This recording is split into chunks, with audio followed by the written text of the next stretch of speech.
O podcast que você ouve agora é uma produção da Central 3.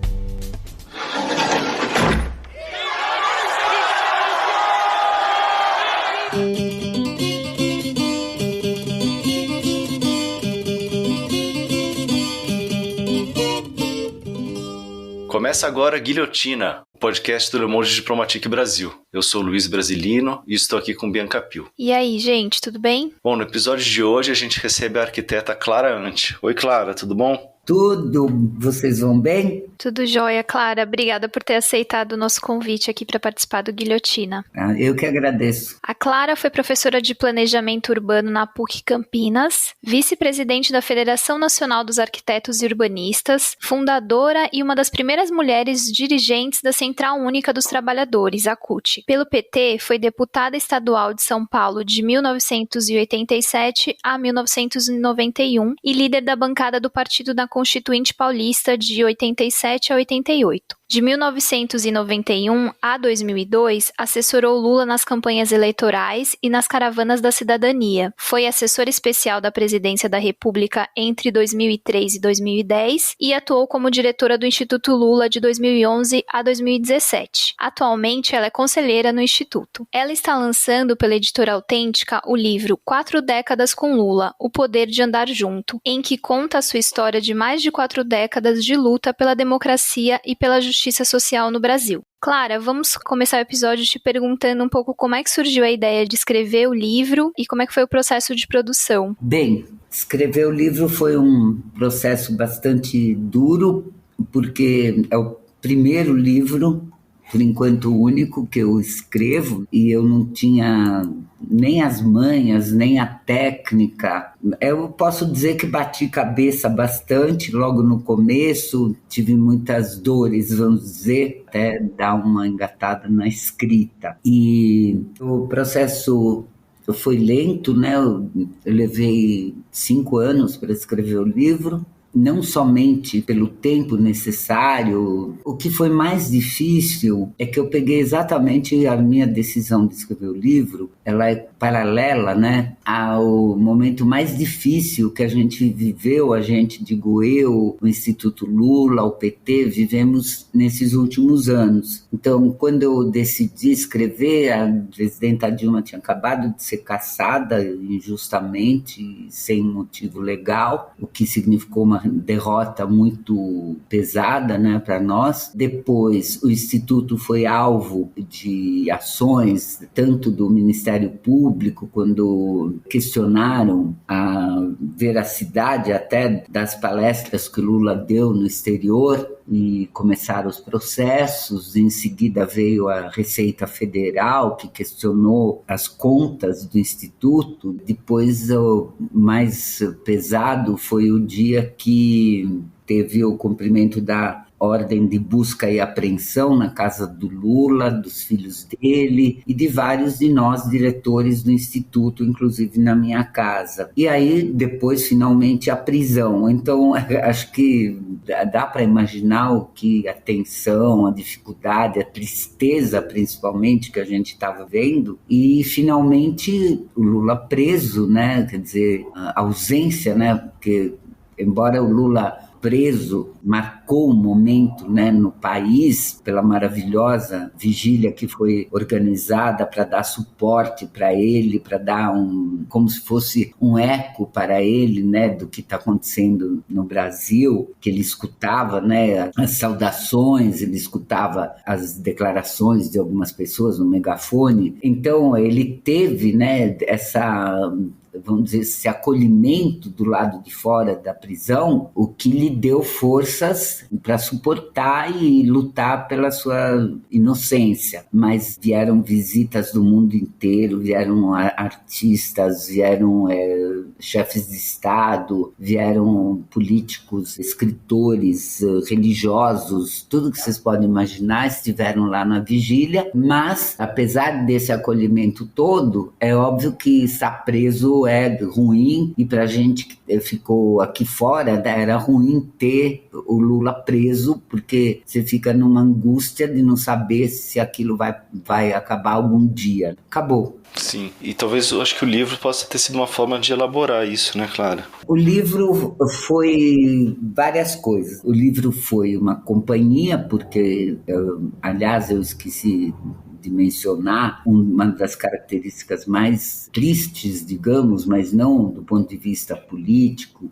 mais pessoal, que foi a pandemia. Atualmente eu já tenho 74 anos, fumei muito na minha vida, então eu tenho pulmões frágeis, e quando começou a pandemia, o pânico que eu tinha de acabar sendo entubada e morrer por conta da fragilidade dos meus pulmões era muito grande. Eu fiquei sozinha praticamente mais de 2 anos, porque ninguém entrava aqui na minha casa e eu também não saía daqui. O livro foi um companheiro, né, com quem eu discutia, brigava, xingava, que, como você falou, ele contribuiu para reflexões muitas. Foi muito bom. Então, foi ruim o período, mas foi bom ter tido essa companhia. Bom, começando aí a falar da tua trajetória, né? Eu queria te perguntar, ainda antes dessa convivência com o Lula, como é que foi começar a atuação política em meio à ditadura, né? E se você acha que a trajetória dos seus pais, que foram sobreviventes do Holocausto, favoreceram um pouco aí esse caminho,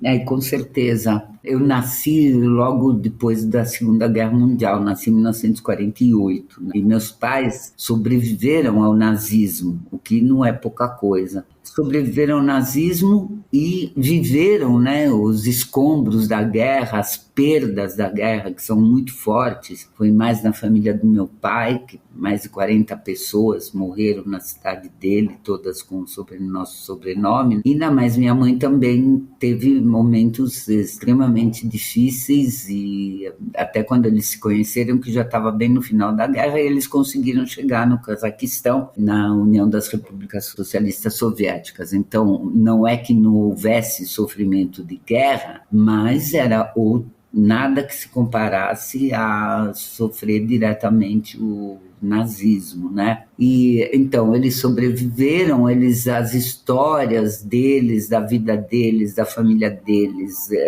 dos amigos deles são impressionantes. E depois eu, como adolescente, eu vivi assim, vamos dizer, o auge, né, daquela produção cultural, artística do pós-guerra, os filmes, os livros, as músicas, que tinham muito a ver com esse cenário de guerra, uma rejeição total ao fascismo e ao nazismo. Então eu nasci em meio a um ambiente familiar, como já explicitei, num ambiente cultural de não aceitação do fascismo, da brutalidade, da violência, das ditaduras. Então, quando começou a ditadura no Brasil, eu tinha 16 anos, e é claro que eu tinha algumas defesas, alguns escudos, né, já quase intuitivamente contra tudo que estava acontecendo aqui. E, Clara, as décadas de 1970 e 80 foram marcadas também pela efervescência dos movimentos sociais e sindicais que surgiram. Você pode contar um pouco como é que foi esse período e que importância que teve, né, para os trabalhadores e trabalhadoras da época? Os anos 60 teve reações à ditadura, mas em 68 a ditadura ficou mais dura, mais bruta, após o AI-5, né, o ato institucional número 5, e o terror aumentou bastante, as prisões, as mortes. Eu não trato da década de 60 a não ser de passagem, mas eu estou mencionando aqui para dizer que já nos anos 70 se inicia, teve em 68 as 2 grandes greves, a de Osasco, aqui no estado de São Paulo, e em Contagem, no estado de Minas Gerais, mas foram praticamente que exceções dentro de um conjunto de tentativas do movimento operário, do movimento social, mas que não conseguiram vingar a partir de 68 com o ato institucional número 5. Que reprimiu violentamente o movimento sindical e o movimento estudantil. Eu resolvi tratar a partir da década de 70, que é quando eu começo a dar aula, né? Eu entro no movimento sindical, estou no movimento, também no Sindicato dos Arquitetos, e é nesse movimento que eu conheço o Lula. Eu tento, né, assim, fazer um breve quadro no livro para mostrar que nessa década de 70 o Brasil estava se mexendo em toda parte. Eu vou aqui listar algumas das muitas mobilizações que ocorreram nos anos 70, principalmente de meados para o final, e que dão uma ideia de como que o país começou a se mover e a produzir lentamente um enfraquecimento da ditadura. Claro que não é da noite para o dia que isso acontece, mas eu quero dar um quadro um pouco das áreas dos setores que se movimentaram. Antes mesmo de completar esse quadro, eu observo que a força maior foi a da força dos operários e das operárias, foi a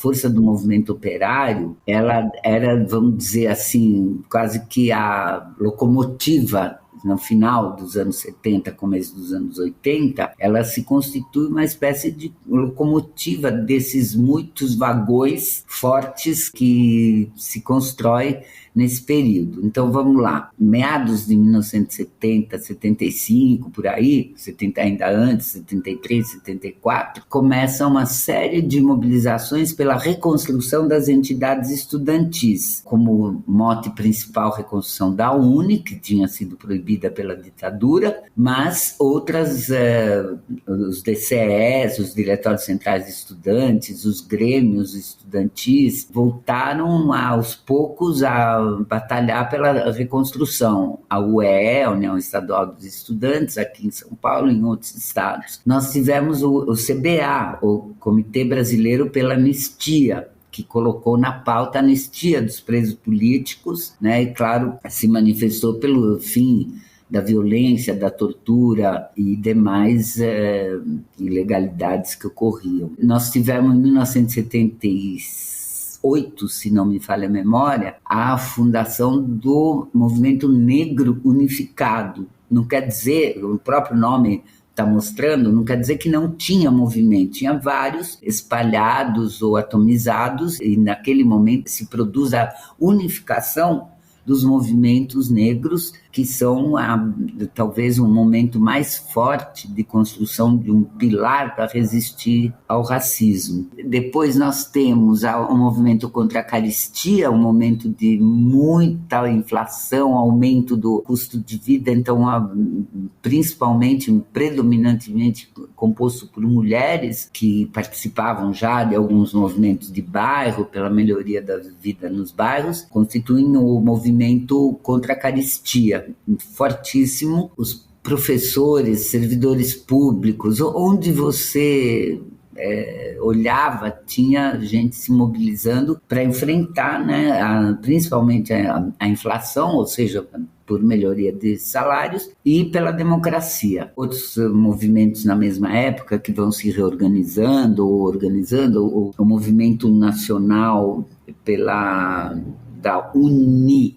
Eu já falei da UNE, dos estudantes. A UNE é a União das Nações Indígenas, que é criado logo no comecinho dos anos 80, e o Movimento Sem Terra, MST, em 1981. E é interessante registrar para entender a extensão desse momento, da extensão dessa insatisfação, que lá no Acre nasce o movimento dos seringueiros também, e que é um movimento muito interessante, que em 1979 ou antes, também nesse final dos anos 70, cria uma mobilização chamada Empate. É um bloco formado pelos seringueiros e suas famílias para impedir que as madeireiras destruíssem, né, as árvores.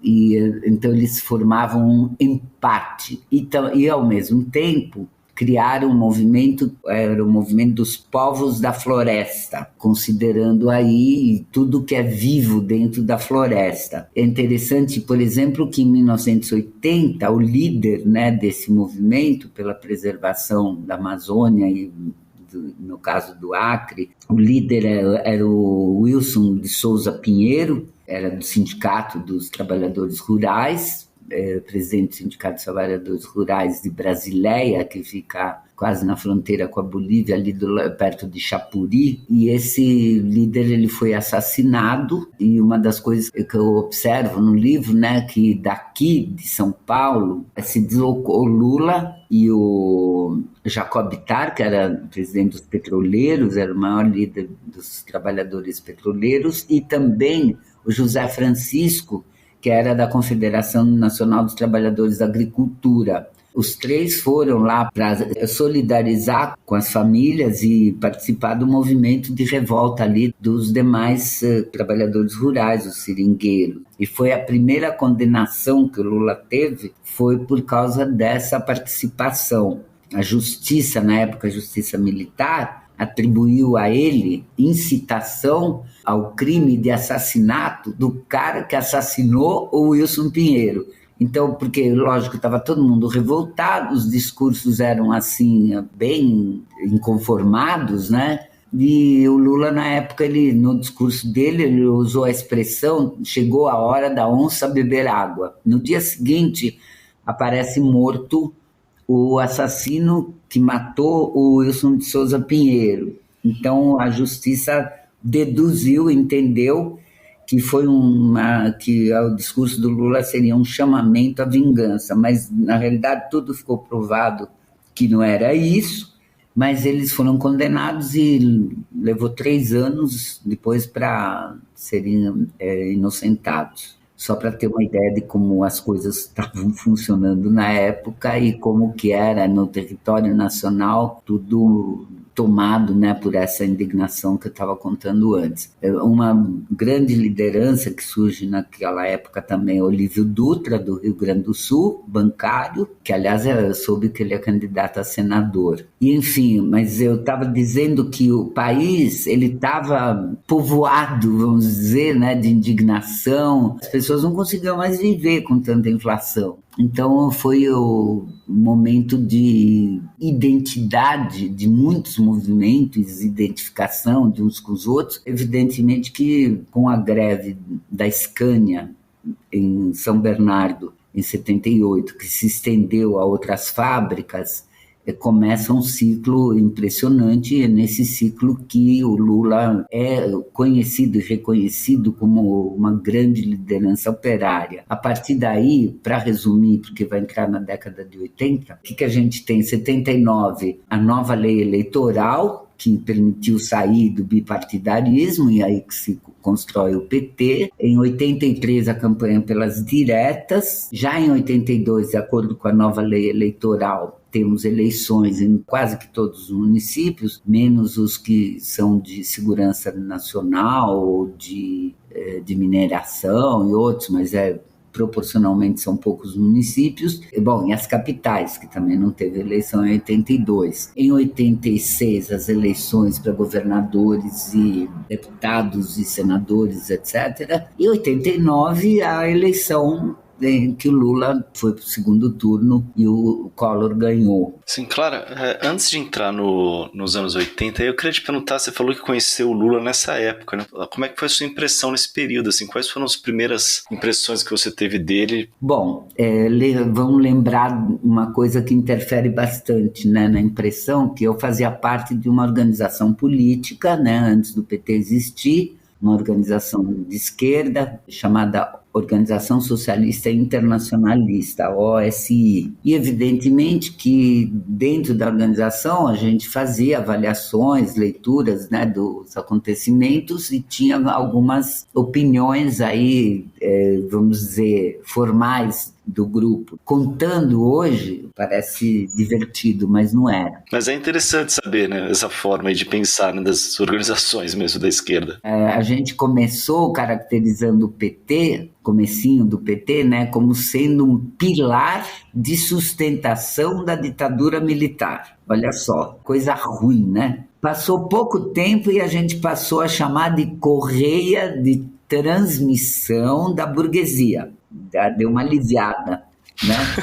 Tipo, é ruim, mas não tanto, né? E finalmente chegamos à conclusão que o PT era um partido operário com curso à esquerda. Às vezes eu brinco, eu falo, já foi tanto esse curso, já está indo tanto para a esquerda que caiu do mapa, né? Bom, mas enfim, momentos difíceis onde as conjunturas não são tão claras e as convicções, vamos dizer, ideológicas, elas às vezes superam a leitura do que está acontecendo. Mas mesmo assim, acho que foi um momento intenso de reflexões, né? E essa era a opinião da organização na qual eu fiz parte até 87. Mas, se você me pergunta assim, eu pessoalmente, pelo fato de estar no movimento sindical, pelo fato de estar vivendo diretamente a força e o significado que estava tendo a proximidade da construção do PT ali para os trabalhadores, porque veja, a ideia de construir um partido de trabalhadores foi aprovada inicialmente no Congresso de Metalúrgicos em Lins, aqui um congresso estadual,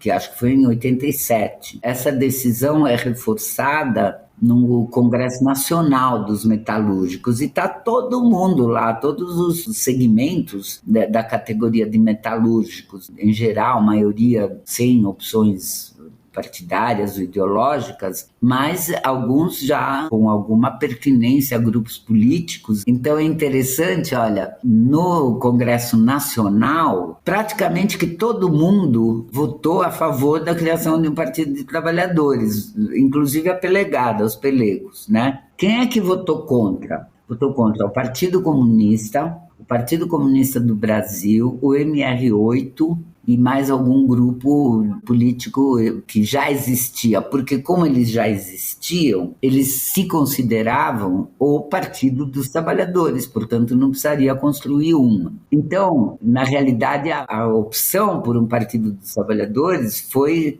decidida num congresso de metalúrgico, o que não quer dizer que só os metalúrgicos participaram, ajudaram a construir o Partido dos Trabalhadores. Eu estava dizendo que eu, como estava muito perto, muito dentro, na verdade, eu não sei te contar hoje como é que eu sentia, mas eu me sentia bem no meio daquilo, entende? Sempre achei que o movimento sindical foi, do ponto de vista da minha militância, o melhor lugar do que eu participei. Clara, agora com relação ao PT, né? Você participou da construção do PT nos primeiros anos, ali nos anos 80. Como é que era o partido nessa época? Eu queria te perguntar isso porque hoje em dia é muito difundida uma visão de que o PT nessa época era um partido muito diferente de agora, né? Que ele era mais ideologicamente mais à esquerda, inclusive mais horizontal, né? Fala muito da participação da base, dos núcleos e tal. Como é que é? Essa visão tá correta ou ela é um pouco meio romantizada e tal? Como é que é? Mais à esquerda, eu não acredito que dá para dizer. Por quê?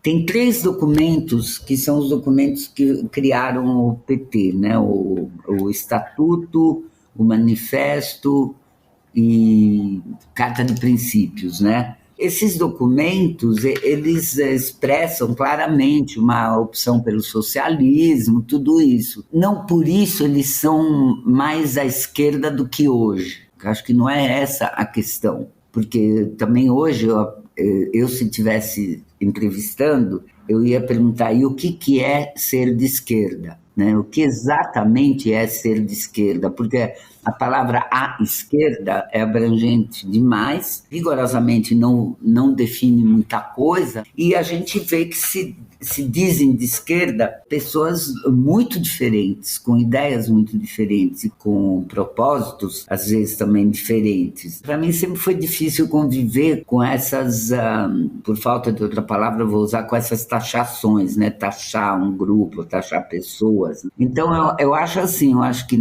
quando o PT foi criado, efetivamente, se você pegar definição genérica de esquerda, quem defende o povo, quem defende melhores condições de vida, quem defende a democracia, a liberdade, acho que não tinha nada mais à esquerda nesse país do que o PT, definido dessa forma que eu falei, como alguém que está do lado do povo, defende a democracia. Agora, hoje em dia, tem muita gente que acha que o PT está menos à esquerda porque deixou de utilizar alguns conceitos, outros acham que está menos à esquerda porque não faz greve geral. Tem muita diversidade nessas caracterizações, né? Eu não posso, 42 anos depois, o partido, se eu não comparo o país também, se eu não comparo o mundo também. Então eu pergunto, hoje, no Brasil, o que é ser de esquerda? Para mim, hoje, ser de esquerda é tirar o Bolsonaro, né? Mesmo aqueles que dizem que não são de esquerda, o fato deles se unirem junto conosco para tirar o Bolsonaro, se quer chamar de esquerda, chama, não quer chamar de esquerda, não chama, mas é o único caminho, acredito eu, que pode fazer com que o país saia dessa asfixia. Eu não sou muito boa de carimbos, eu gosto de conversar do que está acontecendo, né?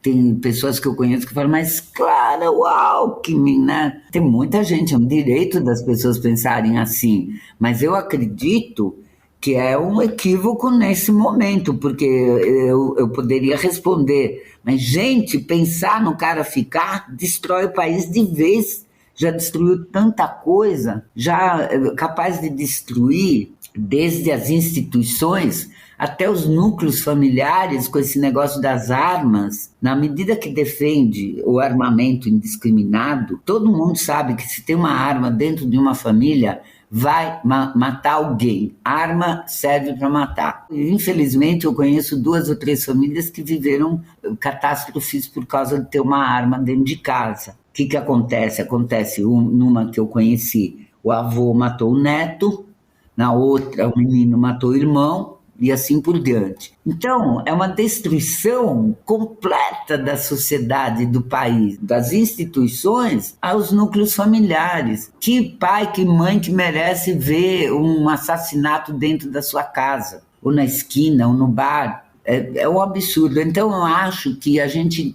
tem que fazer o esforço com a Alckmin, sim, para tirar o país dessa situação. Em 1986, você foi eleita deputada estadual em São Paulo, ao lado de outras 2 mulheres, a Luísa Erundina e a Thelma de Souza. Vocês 3 somavam 30% da bancada do PT, que é uma porcentagem que ainda, infelizmente, é alta, mesmo para os dias de hoje. Eu queria que você contasse para a gente como é que foi fazer parte desse momento.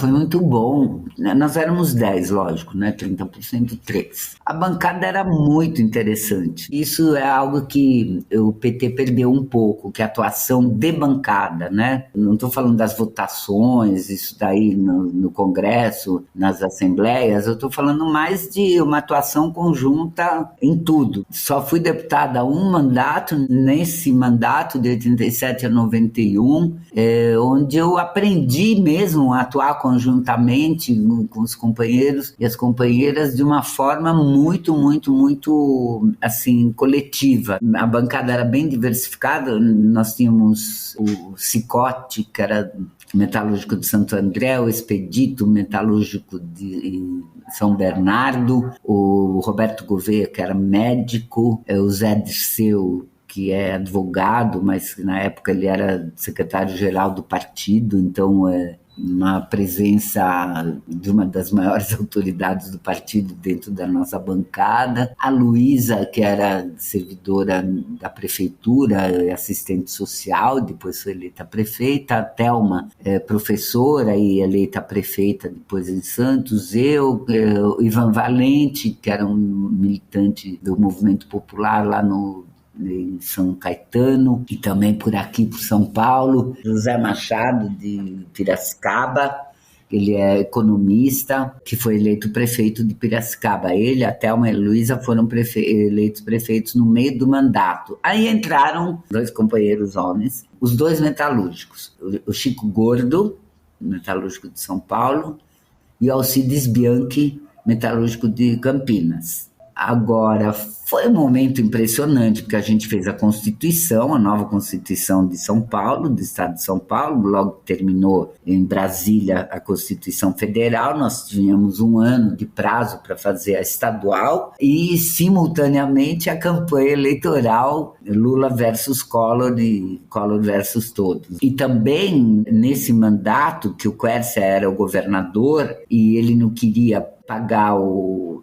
gatilho, chamava gatilho, que por causa da inflação alta, tinha uma lei que a inflação atingindo um X, um 20%, vamos dizer, não lembro quanto era, tinha que ter um reajuste salarial da mesma grandeza. E o Quércia não quis pagar, aconteceu uma mobilização extraordinária. Os servidores, assim, praticamente que ocuparam a Assembleia Legislativa, acompanhavam as sessões, estudaram o regimento para poder dar palpite, frequentavam os gabinetes dos deputados. Eu até dou o nome de O Povo na Casa do Povo, né? Porque realmente foi um dos poucos momentos em que a Assembleia Legislativa praticamente não dava para se mexer nos corredores, era muito legal. E claro, avançando um pouco no tempo e no livro também, qual que foi a importância das caravanas da cidadania que começaram em 1993 e foi uma ideia do Ricardo Couto, que acho que na época era assessor do Lula, né, assessor de imprensa, para a construção da campanha presidencial do Lula que foi vitoriosa em 2002. E conta um pouco pra gente o que vocês viram nessas incursões por diferentes partes do país. Essas primeiras caravanas, elas tiveram uma importância muito, muito, muito grande, especialmente para o conhecimento que o Lula pôde ter do país como um todo, porque as caravanas percorreram norte, sul, leste, oeste, o Rio Amazonas, o Rio São Francisco, regiões metropolitanas, de 93 a 96,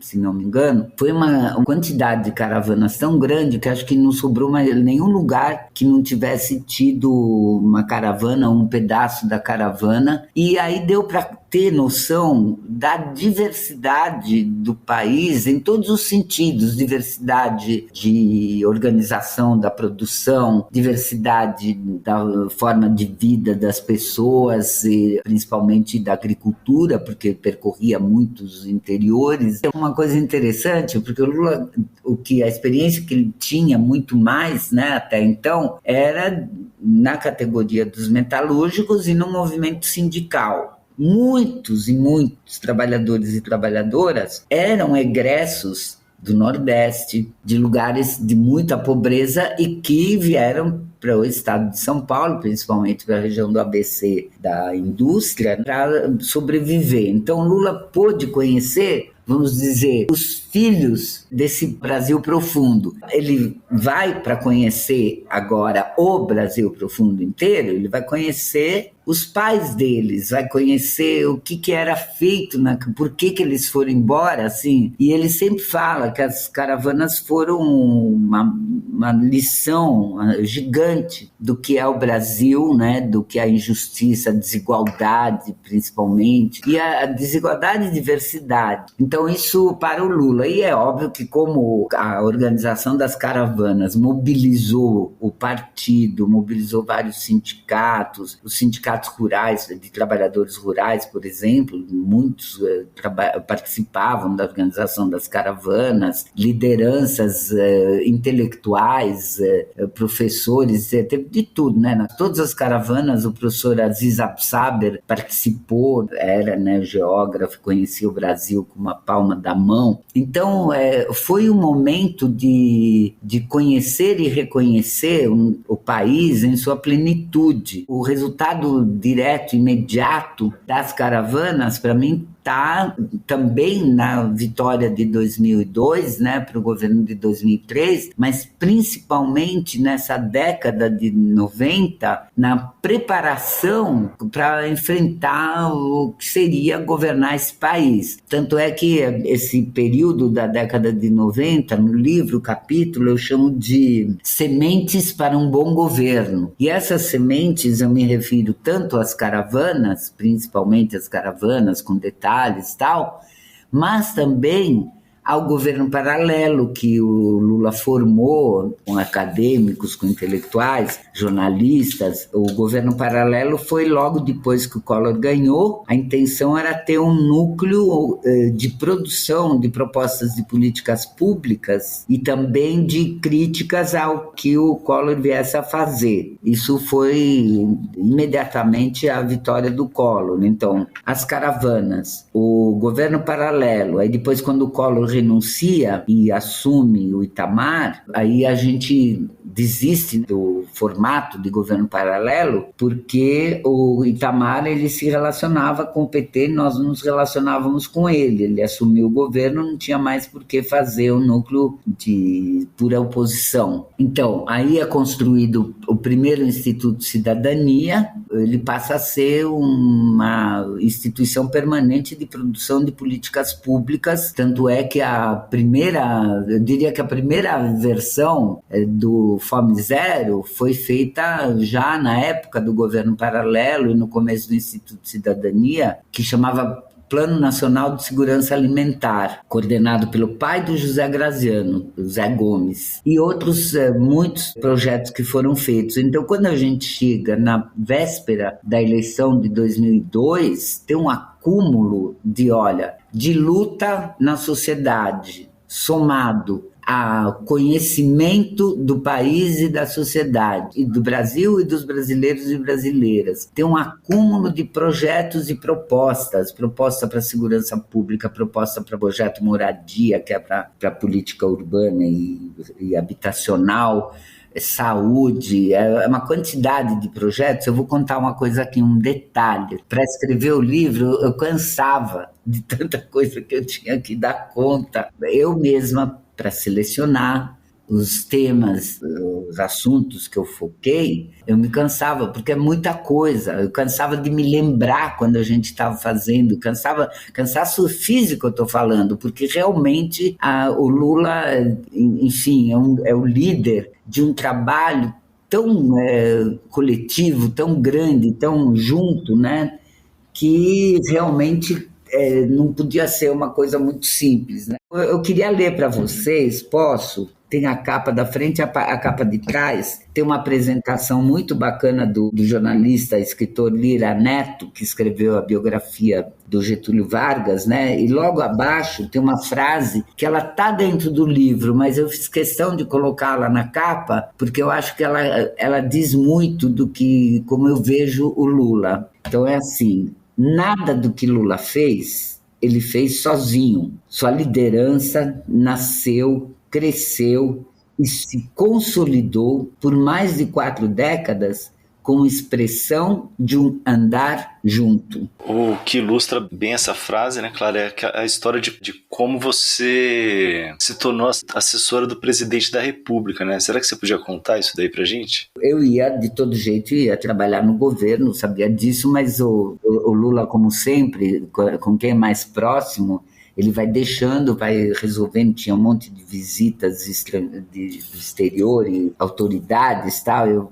Eu finalmente consegui falar com ele no dia 9 de janeiro de 2003. Né? E o que eu fiz questão de falar com ele é porque eu soube, né, pelo Graziano, que ele queria fazer um grupo para cuidar do Fome Zero, da implantação do Fome Zero no Brasil inteiro. Que seria assim: o Graziano era o ministro, né, de superação da fome e tal, não me lembro exatamente como era o nome do ministério. O Graziano seria o ministro e teria um trio formado por Frei Beto, que cuidaria assim diretamente da mobilização popular em defesa do Fome Zero, né, para conseguir erradicar a fome em toda a parte. O Oded Grajew, companheiro que até hoje milita pela ética nas empresas e na vida pública, em toda a parte. E o Oded Grajew, então, ele cuidaria do Fome Zero junto ao empresariado. E eu seria, nesse tripé, como vindo do movimento sindical, eu seria aquela que articularia o movimento sindical em prol da implementação do Fome Zero. Só para não deixar passar, o José Graziano foi ministro da Segurança Alimentar e Combate à Fome. Isso, obrigada, exatamente. Então, e depois, né, foi bacana, porque anos depois ele se tornou diretor-geral da FAO.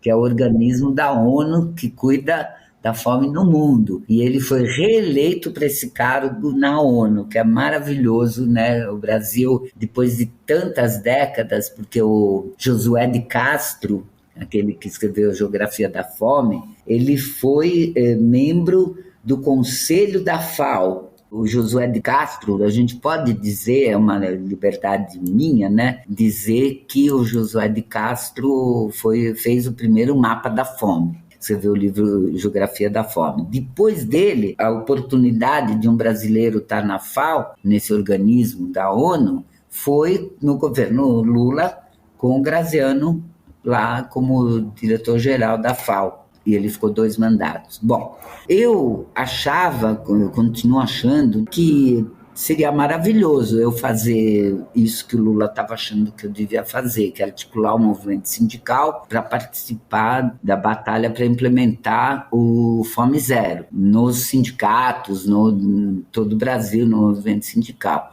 Acho que seria maravilhoso. Acontece que eu achava que eu podia fazer outra coisa, que para fazer isso achava eu que tinha realmente outros dirigentes sindicais com capacidade, experiência igual ou maior do que a minha, que poderiam fazer esse trabalho com sucesso. E aí eu fui lá para falar para o Lula o seguinte: se você insistir, eu faço. Se você quiser que eu faça outra coisa, eu faço. Porque eu estou tão feliz que a gente ganhou essa eleição, que você é presidente, que tudo bem. Mas, veja bem, eu te conheço muito bem.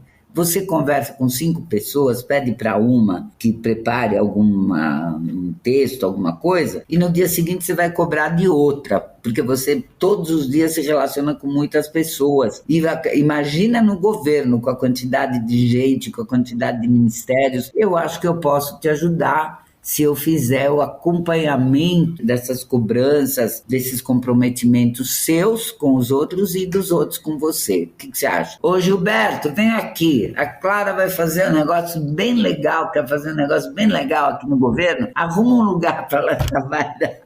Durou 5 minutos o papo, né? Então foi isso, né? Sei lá, eu podia ter ficado quieta, né? Ia fazer um trabalho legal, gostoso, mas eu achei que eu tinha que dizer, e olha só, ele gostou. Então, passei 8 anos fazendo isso. Excelente. E, Clara, na 6ª parte do livro você conta um pouco sobre a rotina no Palácio do Planalto e também fala sobre as dificuldades que o governo enfrentou. E aí eu queria que você contasse pra gente quais foram as barreiras iniciais, sobretudo impostas pelo Congresso. No livro você conta que o Lula criou a Secretaria de Relações Institucionais justamente para dialogar não só com parlamentares, mas com executivos de todos os níveis do governo. Como é que funcionou essa tentativa de diálogo e enfrentar as primeiras barreiras depois da eleição? O Lula tinha já na mente dele, e também pelas experiências que a gente já tinha tido nos governos estaduais e nas prefeituras, ele tinha claro que ele precisava ter um relacionamento muito amplo com as instituições do Estado e com as instituições dos governos estaduais, dos governos municipais, com as organizações sociais, com as organizações sindicais, com as ONGs, com todo mundo, né? Ele sabia que ele precisava. E o formato do governo, a estrutura, não o formato, a estrutura governamental, ela não era exatamente pensada para esse tipo de relacionamento. Foi necessário criar mecanismos. O primeiro que foi criado, foi até antes da posse, foi o Conselho de Desenvolvimento Econômico e Social, que ele era um plenário de umas 80 pessoas, empresários, trabalhadores, intelectuais, que se reunia, tinha uma frequência legal, e o Lula participava de praticamente todas as reuniões, e alguns ministros, onde já se criou um fluxo, né, no relacionamento com esses segmentos representados no Conselho de Desenvolvimento Econômico e Social. Então, já de cara, né, pensado antes mesmo da posse, porque esse tipo de organismo existe em muitos países do mundo, né? A gente até recebeu representantes do Conselho durante a transição a gente recebeu representante do Conselho Europeu, do Conselho Português, para a gente poder saber como são as experiências, né, e criar um conselho desse tipo aqui no Brasil, que vingou bastante. Quando a Dilma foi passada, o Temer alterou, acho que 70% ou mais da composição do conselho. Depois ele, obviamente, que hoje em dia não existe mais nem vestígio do conselho. A segunda iniciativa foi para criar um relacionamento permanente, constante e com um fluxo leve, né, do governo federal com os governos estaduais e com os governos municipais, de um lado, e de outro lado também com os parlamentares. Então foi criada, no início teve um formato, mas depois ficou um formato assim, a Secretaria de Assuntos Federativos, que dialogava diretamente com governadores e prefeitos, e a Secretaria de Assuntos Parlamentares, que dialogava diretamente com os parlamentares, evidentemente, deputados, deputadas e senadores e senadoras. Eram mecanismos para poder acompanhar as pautas do Congresso, conversar sobre novos projetos, conversar sobre dificuldades e tal. Depois ele criou também um coletivo dos líderes dos partidos da base. E também ele reunia, dependendo do setor, com frequência mais ampla ou mais frequente, que foram reuniões, por exemplo, com os reitores das universidades federais, ele teve reuniões com os reitores dos institutos tecnológicos federais, teve reunião isoladamente, além do Conselho de Desenvolvimento Econômico e Social, ele fez reuniões com setores empresariais, tipo indústria têxtil, indústria de base e outros setores. O que eu digo no livro é que, assim, no formato de governo que nós temos de 3 poderes, o presidente ele pode muito, mas ele não pode tudo. Ele necessita muito relacionamento, especialmente com o parlamento, com o Senado e a Câmara, porque o presidente pode ter uma ideia fantástica para implementar uma melhor educação, e se os parlamentares não votarem, não tem. Aliás, por conta disso, é que sempre Lula lembra as pessoas, e faz sentido agora também, que não adianta só eleger o poder executivo, eleger só presidentes, governadores e prefeitos. É preciso muito cuidado, muita atenção e muita delicadeza na hora que se vota em parlamentares também. Porque a rigor, eles são um filtro daquilo que o executivo quer realizar. Acho que eu não preciso dar exemplos, né, aqui, que está todo mundo cansado de ver como que está funcionando, infelizmente, nos últimos 4, 5, 6 anos, o Congresso. E, Clara, no livro vocês falam que tem um momento que o Lula, no final do segundo mandato, é perguntado qual foi o pior momento dos 8 anos de governo, e ele cita o acidente da TAM, e você concordou com ele nesse ponto, mas eu queria que você contasse pra gente como é que foi lidar um pouco com as denúncias do Mensalão e a oposição constante da imprensa em relação às políticas do governo. No livro eu tenho uma parte sobre a imprensa, eu falo que a relação do Lula com a imprensa, ela foi de amor e de precaução. De amor, porque ele nunca deixa de mencionar que uma parte da possibilidade dele ter chegado onde chegou se deve à imprensa. Mal ou bem, a imprensa noticiou o que ele fez. É como eu digo, né? 40 e poucos anos, o Lula, quando se cala, é notícia, quando fala, é notícia, quando está solto, é notícia, quando está preso, é notícia. Enfim, e assim por diante. Posso ficar falando horas sobre quando que ele é notícia. Ele tem um reconhecimento nesse sentido, e que de fato nem ele, nem nenhum de nós aqui quer que a imprensa não exista. O sonho é que ela exista sempre, cada vez mais imparcial, cada vez mais atuante de forma democrática, né? Esse é o amor pela imprensa. E depois a precaução é porque realmente, muitas vezes a imprensa, uma parte da imprensa, alguns órgãos de imprensa, ou poucos órgãos de imprensa, a depender do momento, contribuíram para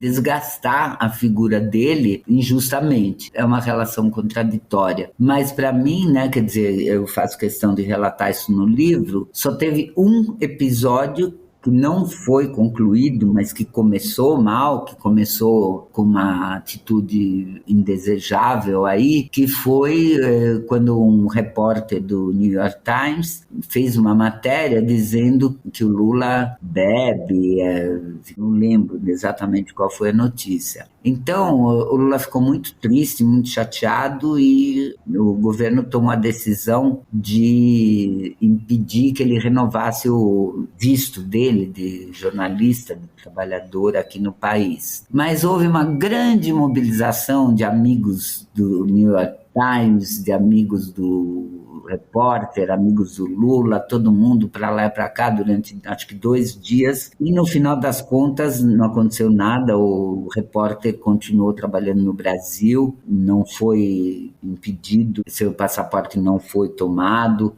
e foi tudo agora. Em 8 anos foi o único episódio de atrito, eu diria, com um órgão de imprensa dos centenas que frequentaram o Palácio e entrevistaram e noticiaram tal. Portanto, dá para dizer perfeitamente que os 8 anos do governo Lula só teve uma exceção do ponto de vista do relacionamento com a imprensa. A questão já do chamado mensalão já é um pouco diferente, porque envolve o procedimento do judiciário, tudo isso foi ruim, abalou bastante, né, o cotidiano do governo, mas o Lula, naquilo que diz respeito ao trabalho que eu tinha, que eu precisava fazer, ele sempre deixou claro que a gente não pode parar de fazer tudo o que tem que fazer no governo, que não pode se abalar nem deixar de cumprir aquilo que está compromissado com a população. Na minha sala, na minha equipe, a gente não parou um minuto, estava trabalhando normalmente, como em outros períodos em que não teve denúncia. Foi um momento difícil, foi um momento ruim, foi um momento que desgastou o governo, desgastou as figuras do primeiro e segundo escalão, e passou. Agora, eu acho que eu falei muito do acidente da TAM, porque não dá para comparar com uma crise política, como uma crise que tem que enfrentar denúncias, com uma crise causada pela perda de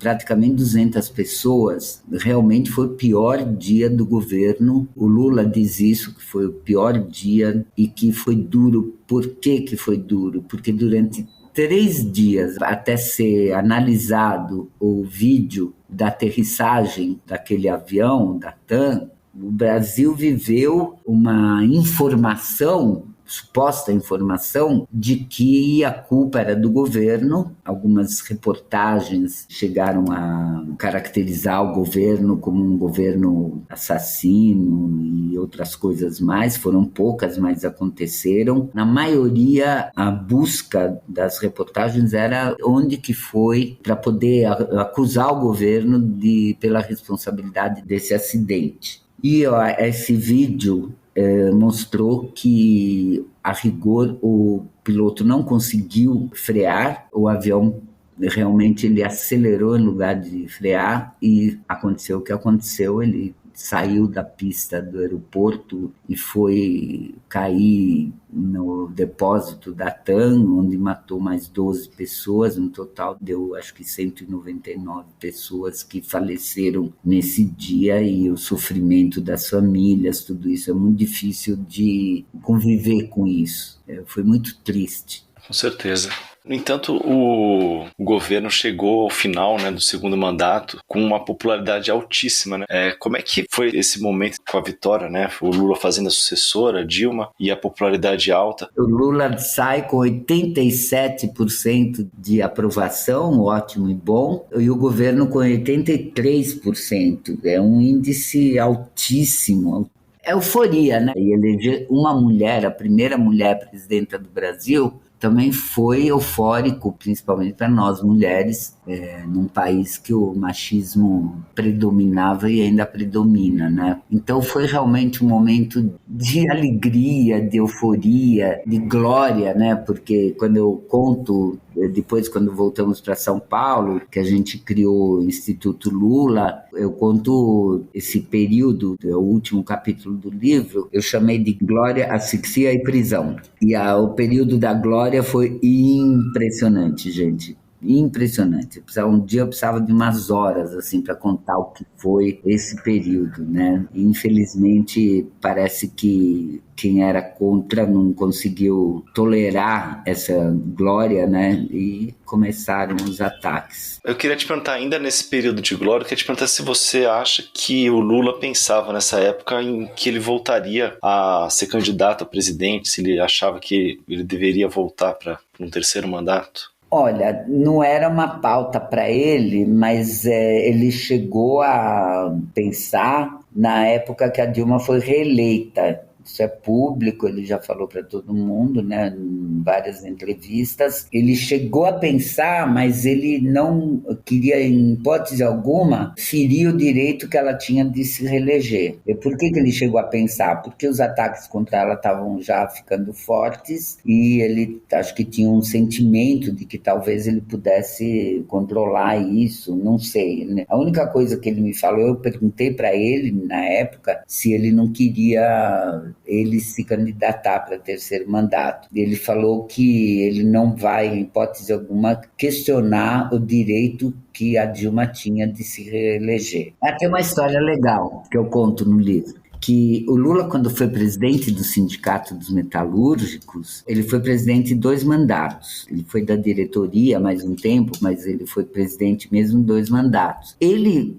fez aprovar em assembleia que no sindicato ninguém poderia ser presidente mais do que 2 mandatos. Isso é interessante, porque lembra como cutucavam ele, por causa do Devani Ribeiro, nosso deputado na época, fez um projeto de lei para que possa ter eleição pela 3ª vez. E aí não paravam de perguntar isso para o Lula e para a gente e tal. E eu falei, olha, ele não vai fazer isso, porque quando ele foi presidente do sindicato, ele já não queria deixar ficar mais que 2 mandatos para ninguém, né? Então eu acho que isso é legal saber, sabe por quê? Porque o Lula tem coisas que essas 4 décadas, e pessoas que conheceram ele antes ainda, que dizem que em 5 décadas, ele tem uma coerência com alguns comportamentos que são muito valorosos e muito impressionantes. E esse é um deles. Na época propôs para a Assembleia aprovou, a Assembleia dos Metalúrgicos, né? Que ninguém poderia ficar mais que 2 mandatos. Interessante, não é? Sim. A gente está chegando no final, queria ainda fazer 2 perguntas para você. A primeira ainda é sobre o período que você falou, que é o seguinte, né? A asfixia e a prisão. Te pedi para contar um pouquinho sobre a questão do dia da condução coercitiva, né? Que inclusive a Polícia Federal chegou a fazer uma busca e apreensão na sua residência. Também o período subsequente ali depois, né? Com a prisão do Lula e tal. Como é que foi esse momento? Foi dada a ordem, né, de busca e apreensão na residência do Lula, dos filhos dele, vários diretores do Instituto, outras pessoas, e também no próprio Instituto. A Polícia Federal, para cumprir a ordem do juiz, ela coordena, né, a ação dos seus agentes para começar exatamente no mesmo horário, no caso, e pelo que vejo em outros casos também, às 6 horas da manhã. Então, em todas essas casas das pessoas que eu mencionei, às 6 em ponto chegou a Polícia Federal. No meu caso, tinha 4 agentes da Polícia Federal e 2 da Receita. E eles, ao mesmo tempo, estão em toda parte. Tanto é que a primeira coisa é o delegado responsável pede os telefones. Eu tinha 2, um meu e um do Instituto, né?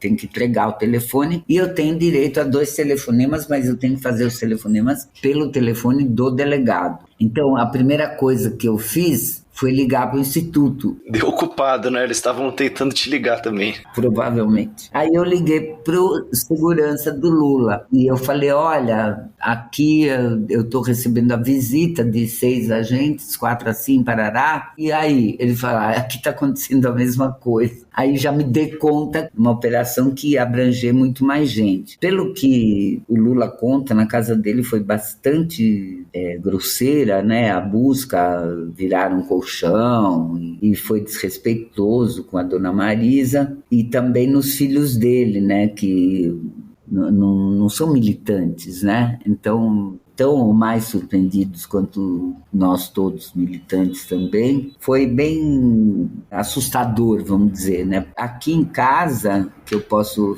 falar mais, porque eu vi tudo, né? Eu moro num prédio, né? E no prédio, o vigia que fica lá, ele não sabia o que fazer, estava tentando falar com o síndico não atendia o telefone, não acordava, e os policiais achando que eles estão tentando me avisar. Os policiais ali, imaginando que estão tentando me avisar, eles pularam o portão e sabe aquela plataforminha que tem nos prédios para colocar pizza, quando entregador de pizza, né? Então eles quebraram aquilo, né? Danificaram, porque o cara teve que usar como degrau, né? Para pular para o outro lado do portão. Essa é a parte, vamos dizer, cômica da história. Eles chegaram aqui, tocaram a campainha, eu estava dormindo, eu já contei isso, eu achei que eu tinha aula de ginástica às 7 da manhã, 3 vezes por semana. E aí eu falei assim, mas não pode ser, hoje não tem, mas eu acho que ele errou a hora, sei lá, eu saí toda assunada, abri a porta e encontrei esses 6 indivíduos na porta da minha casa. Aí eu falei,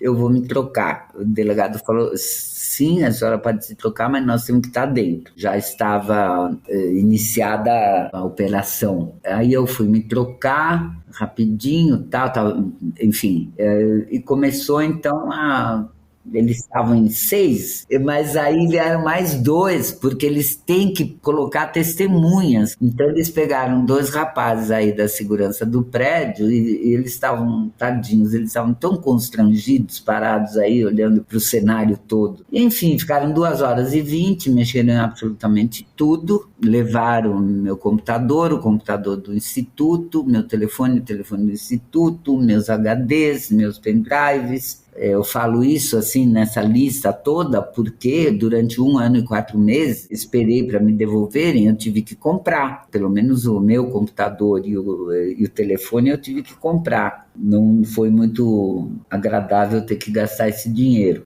E levaram um massinho de papéis aí, que eu não sei porque, na verdade, a pessoa que estava... Eu não conseguia acompanhar tudo, porque um estava aqui na sala, 2 estavam lá no meu escritório, o outro foi comigo ver meu guarda-roupa, queria que eu acompanhasse a hora que ele vai abrir as gavetas, tudo. Imagina, 2h20, né? Dá para mexer em bastante coisa, né? Aí eu entendi, né? Porque que eles levaram a escritura do apartamento que eu moro, né? Que eu tinha acabado de quitar, e a escritura do apartamento que eu morei, eu tinha conseguido vender para quitar esse daqui. Então, eram 2. E eu vi que no mandado de busca está escrito escrituras de imóveis da pessoa investigada e de terceiros, ou seja, eles acharam que iam entrar na minha casa e achar um monte de escritura de não sei o quê, entendeu? Então, eu tinha... A minha e a ex-minha. Depois eu fui para o PT, descobri que o pessoal estava todo indo para o PT, sabendo que Lula foi levado. Quando cheguei, o Lula também já estava voltando. Acho que todo mundo viu, né? Uma coletiva que o Lula deu. E foi um trauma razoável, né? Eu tenho que contar que na busca-apreensão do Instituto eram vários, não sei quantos, mas eu lembro que até saiu fotografia nos jornais, policiais com roupas que se usa, camufladas, que se usa no meio do mato, como se a gente tivesse, sei lá, né, fazendo alguma coisa no meio da floresta, no meio do mato. A foto, né, armas pesadas e o pessoal com essas roupas, resultou num fortalecimento da imagem que a Lava Jato queria impingir a nós, que nós éramos criminosos, entende? alguns amigos meus também ficaram pensando coisas ruins de mim, e de todos nós. Aos poucos a gente está conseguindo mostrar que tudo aquilo não fazia sentido, mas acabou acontecendo. É uma peça super importante, inclusive no processo de impeachment, porque poucos dias depois teve uma maior manifestação, né, em defesa do impeachment, que talvez esse ato aí tenha servido também como um pouco uma convocatória. Para a gente concluir, eu queria te perguntar agora qual a tua expectativa agora em torno dessa nova candidatura aí do Lula, né? Principalmente no sentido assim do que esperar, né, do novo mandato, assim, que você pode trazer para a gente aí, de quais lições foram tomadas aí nesse período e que podem ser usadas a partir de 2023. Eu tenho falado assim, gente, vamos ganhar primeiro para depois falar o que precisa ser feito, porque precisa ganhar. Se não ganhar, tudo que a gente disser vai pro ralo, né? Então, eu acho que o primeiro passo que boa parte do Brasil entendeu que tem que ser dado é vencer essa eleição, porque o país está sendo triturado, das instituições até o cotidiano. O país está sendo triturado. Então, eu acho assim que, sob a bandeira de mais livros e menos armas, acho que a gente tem que batalhar fortemente para ganhar essa eleição. Primeiro passo. Porque o que você perguntou só acontecerá se tivesse primeiro passo vitorioso, né? Sim. Tem que pensar assim, né? Agora, no futuro, eu acho assim, tá uma equipe bastante bem montada, trabalhando para fazer um bom programa de governo e atualizar os desafios, porque nós estamos 20 anos depois, o país precisa de outras coisas, e principalmente na preservação do meio ambiente. Mas como você vê, a gente tem lições, 1970 e cacetada. Eu falei de propósito, porque eu sempre coloco e acho que é legal fazer essas ligações. O Wilson de Souza Pinheiro é assassinado porque está protegendo a floresta. 1980. Quer dizer, em 70 e pouco ele está lutando, né, para preservar, e em 80 ele é assassinado por causa disso. 8 anos depois, o Chico Mendes é assassinado do mesmo jeito e pelo mesmo motivo. Às vezes a gente olha e parece que está tudo igual. Não está, evidentemente, a gente tem outros desafios, mas o que está igual é como que alguns setores da sociedade, por sorte são poucos, mas são muito poderosos, alguns setores da sociedade têm como projeto destruir o país e a população também. Olha a fome. Olha a tristeza, olha a poluição nas cidades, o que a gente está comendo. O governo atual liberou mais de 200 agrotóxicos que não são aceitos em outros países do mundo. Não sei se todos, mas a maior parte já não é aceita em outros países, e aqui nós estamos usando agrotóxicos rejeitados pelo mundo. Então nós estamos com desafios novos, mas de questões antigas também, que tinham outro formato, que tinham outra manifestação, mas que hoje estão mostrando que elas são a essência de um enfrentamento entre modos de enxergar a vida, modos de enxergar o país e a natureza. Então acho que a gente, enfim, tem muita coisa para fazer. A outra coisa que eu queria falar, eu acho que um dos desafios é conseguir com que a juventude brasileira, que foi maravilhosa agora no final do prazo para se filiar, teve uma onda, uma leva gigante de jovens que se filiou, portanto que quer votar, que quer mudar o país. O desafio é conseguir que a juventude brasileira se sinta como alguém responsável pelo país, pela preservação da vida, pelo fim da desigualdade social, da fome. Eu acho que isso seria muito bacana, a gente tiver uma juventude mobilizada com esse propósito e, portanto, direta ou indiretamente, colaborando com a reconstrução do Brasil, que é o nome do programa do Lula. pela reconstrução do Brasil. Claro, a gente agradece demais e também eu pesquisei aqui, a manifestação foi dia 13 de março e a condução coercitiva dia 4, né? Perfeito, você acrescentou uma informação muito importante para mim, para eu juntar as peças daquele momento, foi muito importante. Bom, hoje recebemos a Clara Ante, que está lançando pela Editora Autêntica o livro 4 décadas com Lula. Clara, muito obrigada pela sua participação aqui no Guilhotina. Eu que agradeço. O Guilhotina é o podcast do Le Monde Diplomatique Brasil. Para nos apoiar, faça uma assinatura a partir de R$ 12,90 em nosso site diplomatique.org.br/assine. Te convidamos também para seguir ou favoritar o Guilhotina na plataforma em que você nos ouve e se você utiliza o Spotify, avalie o nosso podcast. Para sugestões e críticas, escreva para guilhotina@diplomatique.org.br. Obrigado pela audiência e até a semana que vem. Até, gente.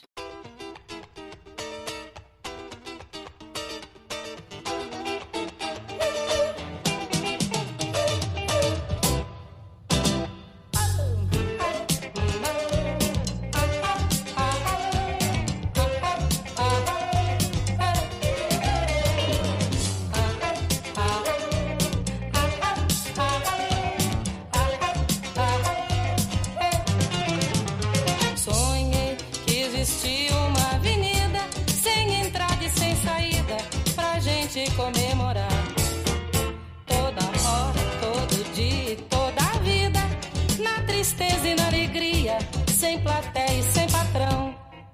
Hoje eu sonhei que cerveja sai na biga, no banheiro não tem fila, nem existe contramão, e que o trabalho é ali na nossa esquina, e depois do meio-dia, nem polícia nem ladrão. Sonhei como faço todo dia, como você não sabia, meu senhor não leva mal. A beleza, o amor, a fantasia, o que tece, o que desfia, não se aprende no jornal. Hoje eu sonhei, mas não vou pedir desculpa, e nem vou levar a culpa de ser pobre e ser artista. Sem essa moça, por favor, não crie clima, seu buraco é mais embaixo, nosso astral é mais em cima. Sem essa moça, por favor, não crie clima, seu buraco é mais embaixo, nosso astral é mais em cima. O Guilhotina é um podcast do Le Monde Diplomatique Brasil. O roteiro, a produção e a apresentação é de Bianca Pio e Luiz Brasilino. Edição de Domênica Mendes. Apoio técnico Central 3.